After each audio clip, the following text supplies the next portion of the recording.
చంద్రబాబు నేతృత్వంలో కూటమి ప్రభుత్వం మళ్లీ డైవర్షన్ పాలిటిక్స్ ను ప్రారంభించింది.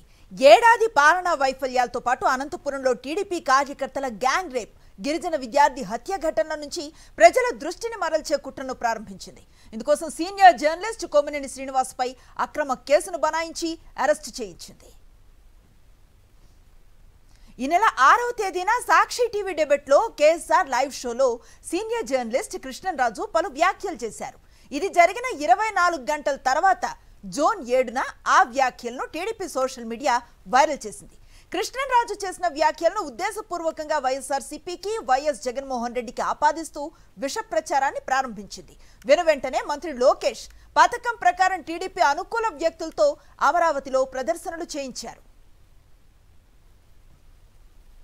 తాను చేసిన వ్యాఖ్యలపై విశ్లేషకులు కృష్ణరాజు క్షమాపణలు సైతం చెప్పారు. అయినా టీడీపీ మాత్రం కుట్రలో ఆపలేదు.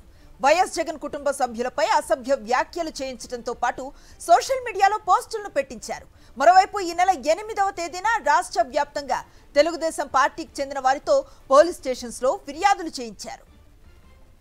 పకడ్బందీగా ప్లాన్ చేసిన ప్రకారమే ఇవన్నీ కొనసాగిస్తూ ఉండగానే ఆదివారం మధ్యాహ్నం సీఎం చంద్రబాబు దీనిపై స్పందించారు. ఈ విషయంపై చర్యలు తీసుకుంటామంటూ ట్వీట్ చేశారు. కాసేపటికే deputy CM Pawan Kalyan office నుంచి ఓ ప్రెస్ నోట్ రిలీజ్ అయింది. దీనిపై చర్యలు తీసుకుంటామంటూ పవన్ కళ్యాణ్ సైతం సాయంత్రం ట్వీట్ చేశారు. కూటమి ప్రభుత్వ ఏడాది పాలనపై ప్రజల్లో ఆగ్రహావేశాలు వెలువెత్తుతున్నాయి. దీన్ని డైవర్ట్ చేసేందుకు కేఎస్ఆర్ లైవ్ షో డిబేట్ ను అడ్డుపెట్టుకున్న చంద్రబాబు ప్రభుత్వం కుట్రలను ప్రారంభించింది. సంబంధం లేకపోయినా కొమ్మినేని శ్రీనివాస్ పై అక్రమ కేసును బనాయించి అరెస్టు చేయించింది. ఆంధ్రప్రదేశ్ అరాచకానికి కేరఫ్ అడ్రస్ గా మారిపోయిందన్నారు వైఎస్ జగన్. ప్రజాస్వామ్యం, చట్టం, న్యాయం ఖూనీ అయిపోతున్నాయని ట్వీట్ చేశారు. ప్రజలు ప్రజాస్వామ్యవాదుల్ని, మేధావుల్ని, జర్నలిస్టులను భయకంపుతులను చేస్తున్నారని మండిపడ్డారు. తాను చేయని వ్యాఖ్యలకు 70 ఏళ్ల వృద్ధుడైన సీనియర్ జర్నలిస్టు కొమ్మినేని శ్రీనివాసరావును అరెస్టు చేసి కక్ష సాధింపుల విష సంస్కృతిని పతాక స్థాయికి తీసుకువెళ్లారన్నారు. సహజంగా ఒక డిబేట్ జరిగేటప్పుడు వక్తలు మాట్లాడే మాటలకు యాంకర్ కు ఏం సంబంధం? సహజంగానే ఓ డిబేట్ లో వక్తలు కొందరు అనుకూలంగానూ మరికొందరు వ్యతిరేకంగానూ మాట్లాడుతూ ఉంటారు. కొన్ని టీవీ ఛానళ్లలో వ్యక్తిత్వాలను హననం చేస్తూ చాలా మంది గెస్టులు మాట్లాడిన సందర్భాలు గతంలో మనం చూడలేదా? ఇప్పటికీ కొనసాగటం లేదా అని ట్విట్టర్ వేదికగా ప్రశ్నించారు జగన్. ప్రజల తరఫున మీడియా నిలవకూడదని, చంద్రబాబు చేసిన తప్పులను ప్రశ్నించకూడదని, ఒక పథకం ప్రకారం లేని వాటిని ఆపాదిస్తూ టాపిక్లను డైవర్ట్ చేస్తూ వక్రీకరిస్తూ సాక్షి మీడియా పైన దాడులు చేయిస్తున్నారని ఆగ్రహాన్ని వ్యక్తం చేశారు.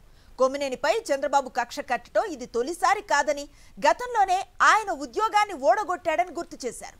ఆయన నిష్పక్షపాతంగా డిబేట్లు చేయటం తట్టుకోలేక 2014-19 మధ్య ఆ ఛానల్పై ఆంక్షలు విధించారని మండిపడ్డారు.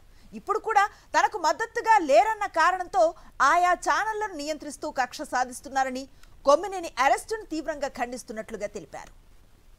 చంద్రబాబు గారు, ప్రజలు మీకిచ్చిన అధికారం 5 ఏళ్లే, అందులో ఏడాది గడిచిపోయింది. 4 ఏళ్ల తర్వాత మీరు చేసిన అన్యాయాలు, అక్రమాలు, అధికార దుర్వినియోగానికి ప్రజలు తప్పకుండా సమాధానం చెప్పాల్సి ఉంటుందని, చేసిన తప్పులకు బాధ్యత వహించాల్సి ఉంటుందని గుర్తుపెట్టుకున్నట్టు హెచ్చరించారు.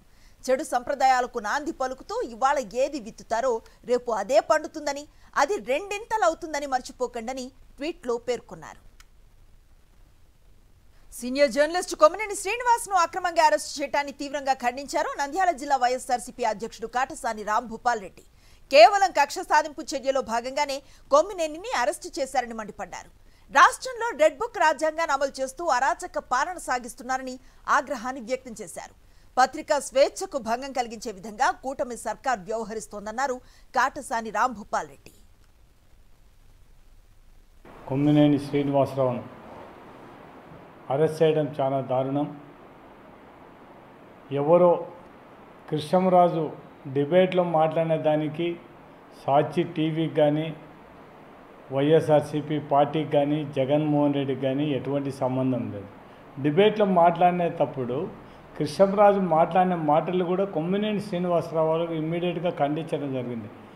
మీరు మహిళల గురించి అట్లా మాట్లాడొద్దని అని చెప్పి ఇమ్మీడియట్గా ఖండించినారు. దాన్ని ఖండించిన తర్వాత కూడా తెలుగుదేశం వాళ్ళు అంటే వాళ్ళ సంవత్సరంలో ఏమి సాధించలేక మొత్తం గవర్నమెంట్ వైఫల్యాలు కప్పుపుచ్చుకోవడానికి మాత్రమే ఇటువంటి అన్ని డైవర్షన్ పాలిటిక్స్ చేయడం జరుగుతుంది. రెడ్ బుక్ పరిపాలన ఇవన్నీ. సీనియర్ జర్నలిస్టు కొమ్మినేని శ్రీనివాస్ను అక్రమంగా అరెస్టు చేయడంపై ప్రజా సంఘాలు, జర్నలిస్టు సంఘాలు తీవ్రంగా ఖండిస్తున్నాయి. విశ్లేషకుడి మాటలను కొమ్మినేని ఖండించినప్పటికీ అరెస్టు చేయడం దారుణమన్నారు. కక్ష సాధింపు చర్యలో భాగంగానే కొమ్మినేని అరెస్టు చేశారని మండిపడ్డారు. అక్రమ అరెస్టులు చేస్తూ అరాచక పాలన సాగిస్తున్నారని తీవ్ర స్థాయిలో ఆగ్రహాన్ని వ్యక్తం చేశారు. ఈయన ఎక్కడ మాట్లాడినట్టు అక్కడేం మేము చూడలేదు. పక్కనున్న మాట్లాడే వ్యక్తి మాట్లాడినారు, దాన్ని ఖండిస్తూ ఉన్నాడు. ఈయన మాట్లాడుతుంటే కూడా ఖండిస్తూ ఉన్నాడు. మరి అట్లా ఖండించిన వ్యక్తిని ఈరోజు అరెస్ట్ చేయడం చాలా దుర్మార్గమైన చర్య. ఇది ప్రభుత్వానికి చెడ్డ పేరు వస్తుందని చెప్పేసి సందర్భంగా మేము తెలియజేస్తున్నాం. మేము రాయలసీమ వాసులుగా మేము మీ టీవీ ఛానళ్ళలో TV5 కావచ్చు, ఆంధ్రజ్యోతి కావచ్చు, ఇంకొక ఛానల్ కావచ్చు, ఎన్నో డిబేట్లలో మా రాయలసీమ మీద ఎన్ని దుర్భాషలు ఆడినారంటే రాయలసీమ రౌడీలు అన్నారు, రాయలసీమ గుండాలు అన్నారు. ఎక్కడ దాడి జరిగినా, హైదరాబాద్లో దాడి జరిగినా, గుంటూరులో దాడి జరిగినా, లేకపోతే విజయవాడలో ఏదన్నా దాడి జరిగినా రాయలసీమ రౌడీలు వచ్చి, రాయలసీమ గుండాలు వచ్చి దాడి చేసిపోయినారని మా ప్రాంతం మీద ఎన్నోసార్లు దాడి చేసినారు మీరు. సీనియర్ జర్నలిస్ట్ చేసిన వ్యాఖ్యలను సాక్షి యాజమాన్యం ఖండించిందన్నారు వైఎస్ఆర్సీపీ నాయకుడు చింతలపూడి అశోక్. ఎవరో ఒకరు మాట్లాడిన మాటకు సీనియర్ జర్నలిస్ట్ కొమ్మినేని శ్రీనివాసరావును అరెస్ట్ చేయటం దారుణమన్నారు. అరెస్టును వైఎస్ఆర్సీపీ పార్టీ తరపున తీవ్రంగా